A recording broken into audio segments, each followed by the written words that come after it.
Hi friends, welcome today puttu என்னடா பண்ணுறேன். And இன்றைக்கி நம்ம பார்த்தீங்கன்னா தீபாவளியோட ஸ்பெஷலான ஒரு ஸ்வீட் ரெசிபி பார்க்க போகிறோம்.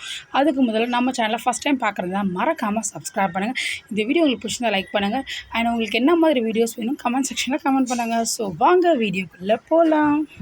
இப்போது தேவையான பொருட்கள் என்னென்னு பார்க்கலாம். அதுக்கு பார்த்திங்கன்னா 1 கப் சர்க்கரை, அதில் 2 ஏலக்காய் சேர்த்துக்கோங்க. அரை கப் பார்த்திங்கன்னா பொட்டுக்கடல, 1 கப் தேங்காய் துருவல். ஸோ இது எல்லாமே பார்த்திங்கன்னா 1 கப் மெஷர்மெண்ட் தான் பண்ணியிருக்கோம்.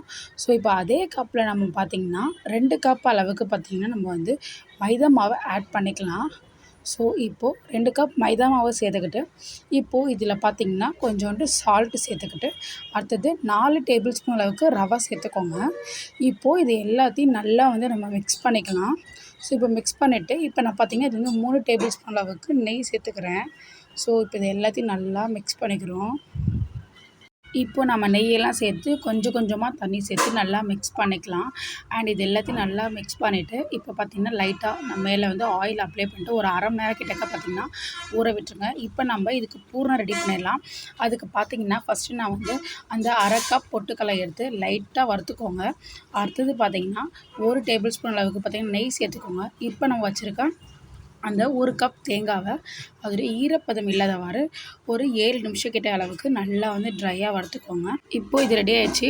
இந்த தேங்காயோட சூடு ஆறுனதுக்கப்புறம் நம்ம வறுத்து வச்சுருக்க பொட்டுக்கலையை மிக்சியில் நைஸாக ஓட்டி அரைச்சிக்கோங்க.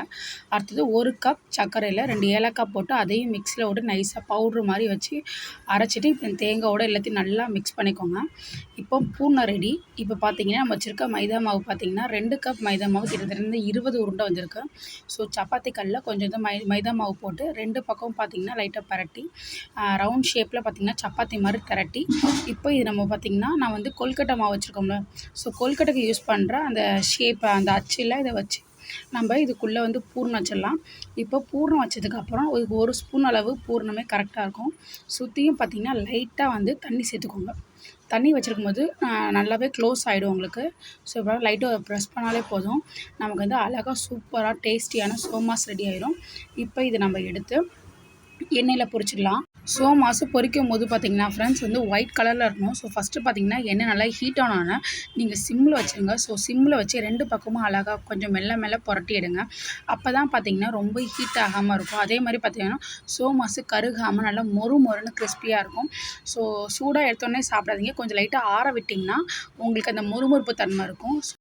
இந்த தீபாவளிக்கு நாங்கள் பண்ணுற இந்த சோமாஸை உங்கள் வீட்டில் மறக்காமல் ட்ரை பண்ணி பார்த்துட்டு எப்படி இருக்குன்னு கமெண்ட் செக்ஷனில் கமெண்ட் பண்ணுங்கள். அண்ட் மறக்காமல் இந்த வீடியோ லைக் பண்ணுங்கள். பாய்.